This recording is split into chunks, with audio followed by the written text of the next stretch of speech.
the positive we said is that the performance of the team has improved month on month on month. The other positive is that we've seen new players. We knew nothing about Ahmed Al. Now we saw a lot of Ahmed Al because he got 2 starts and he's done quite well. From what I've heard inside the national team about the young man is that really good, will only get better.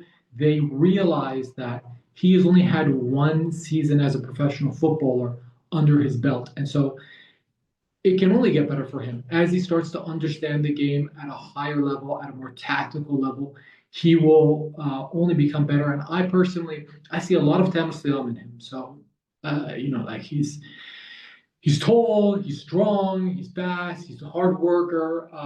So I see an heir apparent in the making. He did. I thought he did incredibly well.